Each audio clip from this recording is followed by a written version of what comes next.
नमस्कार, express reporter में आपका स्वागत है। मैं हूं आपके साथ दीपक भदौरिया। चलो शुरू करते हैं एक्सप्रेस रिपोर्टर का सिलसिला।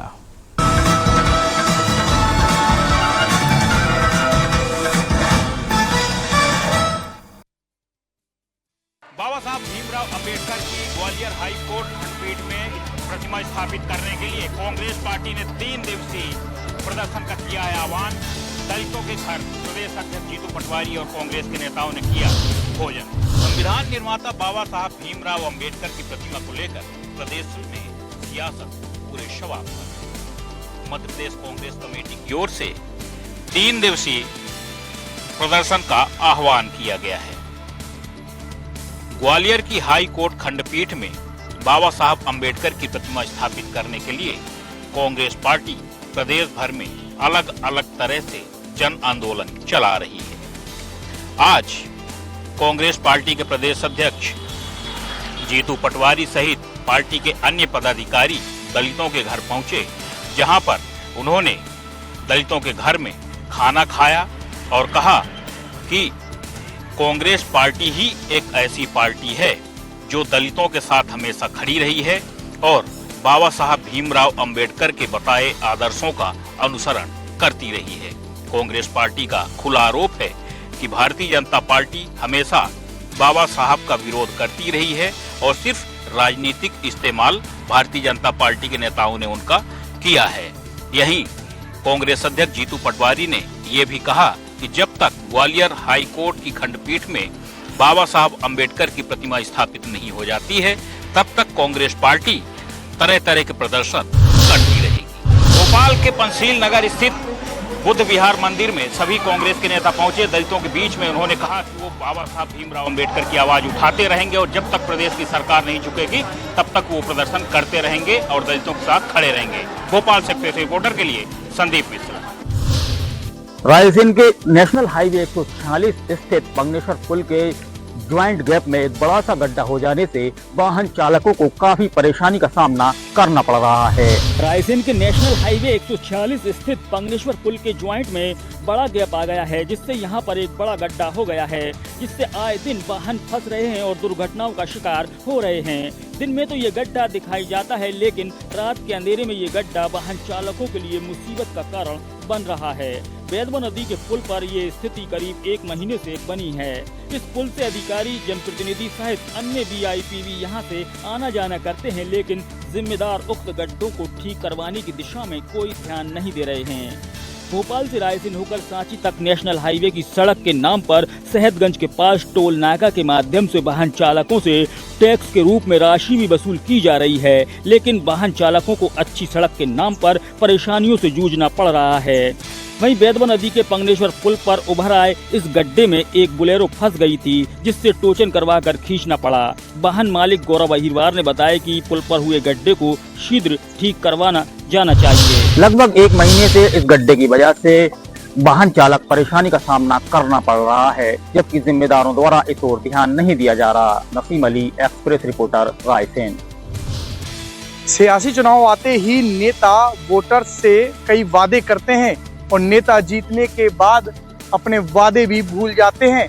ऐसा ही कुछ हाल हमीरपुर के मुख्यालय का है। मुख्यालय बस स्टैंड से लगाकर लक्ष्मीबाई तिराहे तक के फुटपाथ पर रखे दुकानदारों ने बताया कि हर बार उन्हें कई बार पक्की दुकानों का नेताओं द्वारा आश्वासन मिला है, लेकिन आज तक पक्की दुकान की कोई नींव भी नहीं रखी गई, बल्कि बार बार विकास के नाम पर उनके परिवार का भरण पोषण करने वाली गुमटियों को हटवा दिया जाता है, जिससे उन्हें व उनके परिवार को भारी दिक्कतों का सामना करना पड़ता है।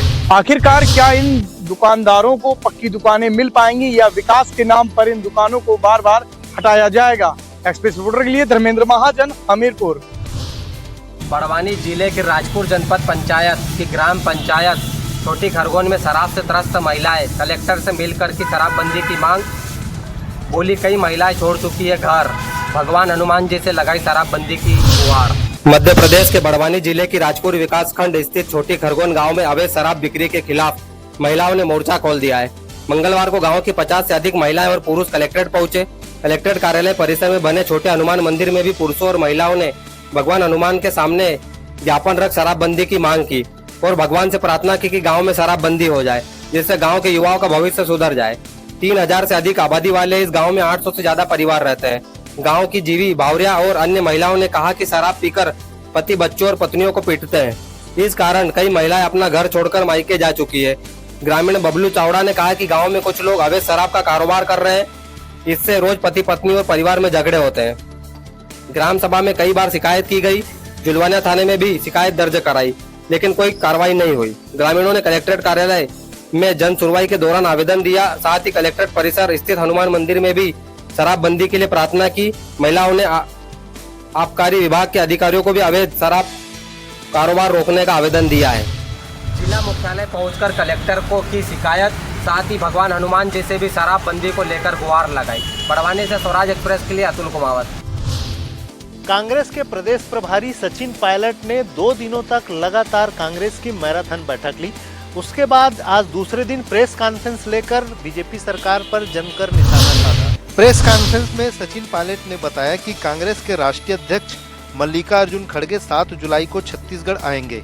इस दौरान रायपुर के साइंस कॉलेज मैदान में किसान जवान संविधान नाम के बड़ी जनसभा में शामिल होंगे। खड़गे के प्रवास की तैयारियों के मद्देनजर प्रदेश कांग्रेस प्रभारी सचिन पायलट ने बैक टू बैक बैठकें लेते हुए जरूरी दिशा निर्देश दिए हैं। इसके पहले पॉलिटिकल अफेयर्स कमेटी, जिलाध्यक्षों, प्रकोष्ठों और विधायकों की बैठक लेकर संगठन के कार्यों पर चर्चा की गई है। अब देखना होगा किसान जवान और संविधान को लेकर की जाने वाली यह जनसभा कांग्रेस के लिए कितना कारगर साबित होती है। रायपुर से एक्सप्रेस रिपोर्टर दिलीप साहू। राजधानी रायपुर के इंद्रप्रस्थ कॉलोनी में पेटी में युवक की लाश मामले पर पुलिस ने दिल्ली से 2 संदिग्धों को हिरासत में लिया है। दंपत्ति अंकित उपाध्याय और शिवानी शर्मा को दिल्ली से रायपुर लाने की तैयारी की जा रही है। इस सनसनीखेज हत्या के मामले में हमने दिखाया कि किस तरीके से एक पेटी में युवक की लाश को दबाया गया था और उसके बाद उसमें सीमेंट का लेप लगा दिया गया था। साथ ही हमने बात की उस गार्ड से जिसने अल्टो कार में पेटी को निकलते हुए देखा था। एक चश्मदीद मिला जिसने हत्या के बाद पेटी में युवक की लाश को भरकर लिफ्ट से उस पेटी को निकालकर गाड़ी में डालते हुए देखा था और उसके बाद हमने वो गाड़ी भी दिखाई जिसमें ये जो पेटी है वो भरकर निकाला गया था। फिलहाल इस पूरे मामले की जाँच की जा रही है। LIG 321 जहां पर हत्या की घटना को अंजाम दिया गया होगा, इसमें 4 लोग शामिल थे, 3 पुरुष और 1 महिला, जो चश्मदीद ने बताया है जिस तरीके से। तो ये पूरी घटना है और इस पर पुलिस अब जांच करे। फिलहाल जो 2 दंपत्ति दिल्ली से गिरफ्तार किए हैं उन्हें रायपुर पुलिस ले जाने के लिए रवाना हो चुकी है और उन्हें लाकर पूछताछ किया जाएगा और इस पूरे मामले का खुलासा हो पाएगा। फिलहाल पहले अगर ये जानकारी आ रही कि पैसे के लेन देन और जमीन के मामले पर यह हत्या की गई होगी। कैमरा पर्सन सूर्यकांत गौतम के साथ मैं गोपी कृष्ण साहू, स्वराज एक्सप्रेस, रायपुर। फिलहाल ये हत्या का मामला पैसे के लेन देन और जमीन विवाद से जुड़ा हुआ बताया जा रहा है, लेकिन संदेहियों से पूछताछ के बाद में इस पूरे मामले का खुलासा रायपुर पुलिस करती हुई नजर आएगी। Express reporter Gopi Krishna Sahu, Raipur. मध्य प्रदेश विधानसभा के मानसून सत्र की अधिसूचना जारी हो गई है। मध्य प्रदेश विधानसभा के मानसून सत्र की अधिसूचना जारी हो गई है। मध्य प्रदेश विधानसभा का मानसून सत्र 28 जुलाई से 8 अगस्त 2025 तक चलेगा। इस दौरान कुल 10 बैठकें होंगी। 12 दिवसीय इस सत्र के हंगामेदार होने के आसार है, जहां विपक्ष रोजगार, महंगाई, कानून व्यवस्था, महिला सुरक्षा और किसानों के मुद्दे के साथ आदिवासी अत्याचार पर सरकार को घेर सकती है। वहीं सरकार इस मानसून सत्र में पहला अनुपूरक बजट साल 2025-26 का भी पेश करेगी। इस मानसून सत्र में जहां राज्य सरकार वर्ष 2025-26 के पहले अनुपूरक बजट को पेश करेगी, वहीं विपक्ष बेरोजगारी, महंगाई और कानून व्यवस्था समेत आदिवासियों के मुद्दे पर सरकार को घेरती हुई नजर आ सकती है। एक्सप्रेस रिपोर्टर के लिए भोपाल से कुमार संदीप। बारिश शुरू होने के पहले इंदौर शहर की सड़कों पर व निगम के अंदर हुए पेचवर्क घोटाले को लेकर कांग्रेसियों द्वारा अनोखा प्रदर्शन किया गया। इंदौर में जर्जर सड़कों और पेचवर्क घोटाले के आरोपों को लेकर कांग्रेस नगर निगम के खिलाफ मोर्चा खोल दिया है।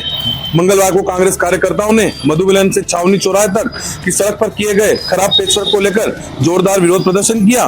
इंदौर में कांग्रेस के पूर्व पार्षद दिलीप कौशल के नेतृत्व में कांग्रेस कार्यकर्ता सड़क पर बने गड्ढों में बैठ गए और प्रतीकात्मक रूप से नगर निगम के कार्यप्रणाली पर सवाल उठाए। प्रदर्शनकारियों ने आरोप लगाया है कि निगम द्वारा हाल ही में किया गया पेचवर्क बेहद घटिया गुणवत्ता का है, जिससे कुछ ही दिनों में सड़क फिर गड्ढों में तब्दील हो गई है। पूर्व पार्षद दिलीप कौशल ने मीडिया से बातचीत में कहा कि नगर निगम ने जनता की गाड़ी कमाई का दुरुपयोग किया है। जिस सड़क पर लाखों रुपए खर्च किए हैं वह कुछ दिनों में ही गड्ढे उभर आए हैं। यह सीधा साधा भ्रष्टाचार का मामला है। कांग्रेस ने मांग की है कि इस पूरे पेचवर्क कार्य की जांच कराई जाए और दोषियों पर सख्त से सख्त कार्रवाई की जाए। प्रदर्शन के दौरान कांग्रेसियों ने निगम अधिकारियों को चेतावनी दी कि अगर शहर की सड़कों पर गड्ढे नहीं भरे गए तो कांग्रेस द्वारा उग्र प्रदर्शन किया जाएगा। इंदौर से एक्सप्रेस रिपोर्टर विकास सिंह सोलंकी। इटावा में कथावाचक के साथ हुए दुर्व्यवहार मामले में अखिलेश यादव ने आंदोलन की चेतावनी दी है। इस मामले में अब तक 4 गिरफ्तार हुए हैं। इटावा के बकेबर थाना क्षेत्र के दादरपुर गांव में जातीय तनाव का मामला सामने आया है। आरोप है कि कुछ ब्राह्मण समाज के लोगों ने एक यादव कथावाचक मुकुटमणि और उनके साथियों के साथ मारपीट की, उनका सिर मुड़वा दिया और हारमोनियम तोड़ डाला। घटना 22 जून की है, जिसका वीडियो 24 जून को सामने आया। कथावाचक मुकुटमणि का आरोप है कि सिर्फ यादव होने और ब्राह्मण के गांव में भागवत कथा आयोजित करने की वजह से उनके साथ दुर्व्यवहार किया गया। घटना के दौरान कथावाचक की एक महिला सहयोगी से भी अभद्रता की गई और उसे जबरन घसीटा गया। बाइक की हवा भी निकाल दी गई। घटना का वीडियो सोशल मीडिया पर सामने आने के बाद पुलिस हरकत में आई और 4 आरोपियों को गिरफ्तार कर लिया। पुलिस का कहना है कि मामले की गंभीरता से जांच की जा रही है और दोषियों पर सख्त कार्रवाई की जाएगी। कथावाचक के साथ हुई घटना ने अब सियासी रंग ले लिया है। सपा प्रमुख अखिलेश यादव ने इसे जातीय उत्पीड़न करार देते हुए सख्त आंदोलन की चेतावनी दी है। लखनऊ से एक्सप्रेस रिपोर्टर पवन सिंह। वाहन चोर गिरोह के 6 सदस्य पुलिस गिरफ्त में। 12 लाख रुपए कीमत के 16 टू व्हीलर वाहन किए गए बरामद। इसके साथ ही चोरी के वाहन खरीदने वाले 3 आरोपी भी पकड़े गए।